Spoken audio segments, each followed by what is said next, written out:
The Crime Scene and Victims. Am 13. November des Jahres 2022 ereignete sich ein tragisches Ereignis, bei dem 4 Studierende, nämlich Kaylee Goncalves, Madison Mogan, Xana Kernodle und Ethan Chapin, an einem Ort, der sich in unmittelbarer Nähe des Campus der University of Idaho in Moscow, Idaho, befand, auf brutale Weise mit einem Messer getötet wurden. The attack occurred during the initial hours of the daybreak, at a time when most of the individuals who were targeted were in a state of deep sleep and unaware of their surroundings. 2 zusätzliche Bewohner waren auch im Gebäude anwesend, blieben jedoch unbeschadet. Survivor's eyewitness account, one of the 2 surviving roommates, identified in court documents as DM, provided a chilling and crucial eyewitness account that played a significant role in the early stages of the investigation.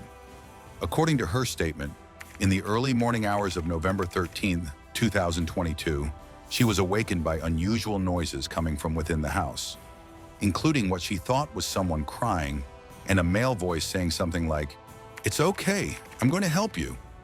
As she opened her bedroom door to look outside, she saw an unknown man dressed entirely in black clothing and wearing a mask that covered his mouth and nose. The man walked directly past her as he exited through the back sliding glass door. Though she did not recognize him, she noticed that he had a slim build, stood approximately 5 feet 10 inches or taller, and had bushy eyebrows, a detail that later became a key descriptive element in identifying the suspect. Although shaken, the roommate did not immediately call 911, a decision that has been scrutinized publicly but understood within the context of trauma and fear. Her account would later be used by investigators to help construct an early behavioral and physical profile of the intruder, contributing significantly to the eventual identification of Brian Kohberger as the primary suspect. Public reaction and initial investigation. The brutal murders sent shockwaves through the close-knit college town of Moscow, Idaho, a community unaccustomed to violent crime. The fact that 4 young students had been killed so savagely inside what was considered a safe neighborhood left residents terrified and grieving. As news of the case spread, it quickly captured national media attention, with reporters descending on the town and social media fueling widespread speculation. The absence of any suspects or arrests in the weeks following the attack only deepened public anxiety, leading to rampant theories and criticism of the investigation. Local law enforcement, supported by state and federal agencies, came under intense scrutiny and pressure to deliver answers. Balancing the demands of a high-profile case with the need for meticulous forensic work and due process, investigators worked around the clock to gather evidence, pursue leads, and reassure a community that was growing increasingly desperate for justice. DNA and key evidence. During the forensic sweep of the crime scene, investigators discovered a knife sheath lying on a bed next to one of the victims. This sheath, believed to belong to a military-style K-bar knife, became a critical piece of physical evidence. What made the find especially significant was the presence of a single source of male DNA on the sheath's snap button, which had been used to secure the knife. At the time, the DNA did not match anyone in existing criminal databases, but investigators used genetic genealogy to trace it to a family lineage. This process ultimately led them to Brian Kohberger, a PhD criminology student living in nearby Pullman, Washington. In a strategic move, law enforcement conducted a trash pull from outside Kohberger's family home in Pennsylvania, where he had traveled for winter break. Among the discarded items, they found a used Q-tip, which forensic analysts confirmed contained DNA that matched the profile from the knife sheath. Digital and surveillance evidence. Police analyzed Brian Kohberger's phone records. His phone registered near the crime scene multiple times in the months before the murders, suggesting observation. Kohberger's phone was near the victim's house before and after the incident. A strange gap was found. The phone was inactive or in airplane mode from 2:47 a.m. to 4:48 a.m., likely murder time. Anti-tracking design. Phone and surveillance footage indicate a white Hyundai Elantra, resembling Kohberger's, passed through the neighborhood several times before the murders and left at 4:20 a.m. Digital tracking and video evidence placed Kohberger near the incident at the crucial moment, supporting charges.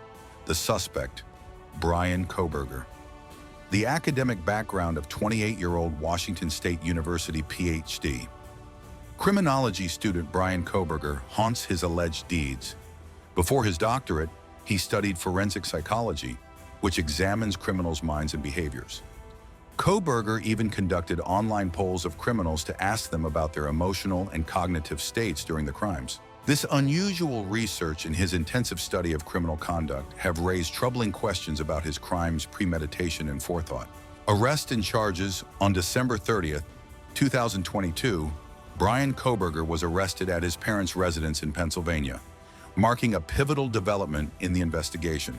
Authorities charged him with 4 counts of first-degree murder and 1 count of burglary in connection with the brutal killings that had shocked the nation. Following his arrest, Kohberger was extradited to Idaho to face the charges, where he has remained in custody without the possibility of bail. During his initial court appearance, Kohberger chose to stand silent rather than enter a plea, leading the presiding judge to formally enter a not guilty plea on his behalf, a legal move that underscored the gravity and complexity of the case ahead. Pre-trial legal battles. Bryan Kohberger's defense team mounted several legal challenges in an effort to weaken the prosecution's case. They attempted to suppress key DNA evidence, questioned the legality of how digital data had been collected, and argued that the death penalty should be taken off the table, citing mental health concerns, including a diagnosis of autism spectrum disorder. Prosecution's case strength. Prosecutors constructed a powerful case against Bryan Kohberger by presenting a multifaceted array of forensic, digital, and behavioral evidence. Central to their argument was the discovery of Kohberger's DNA on a knife sheath left at the crime scene, an item investigators believe was directly linked to the murder weapon. Surveillance footage also placed a vehicle matching his at key locations near the crime scene. Beyond the physical evidence, prosecutors highlighted striking behavioral similarities between the crime scene and techniques discussed in a 2020 academic paper Kohberger had authored. The plea deal. In an unexpected twist of events that occurred in the month of July in the year 2025, Bryan Kohberger made the decision to accept a plea agreement, admitting his guilt to each and every accusation brought against him.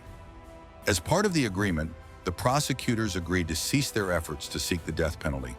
Consequently, Kohberger was handed down a total of 4 back-to-back life sentences with no chance of parole, in addition to a further sentence of 10 years for the burglary offense. Sentencing and victim impact statements. At Bryan Kohberger's sentencing in July 2025, the courtroom was filled with raw emotion as family members of the victims delivered powerful and heartbreaking impact statements. Remaining questions and controversies. Despite the fact that Kohberger pleaded guilty, he never provided an explanation for his motive behind the crime. The reason behind his selection of that particular residence, or those specific individuals, remains undisclosed at this point in time. Blocking of crime scene Fotos.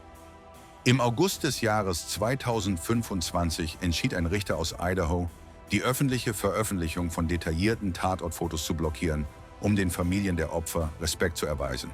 The main objective of the ruling was to avoid causing further trauma, even though it also restricted the general public's ability to fully comprehend the extent of the evidence and the brutality of the crime scene. Thanks for watching and subscribing channel.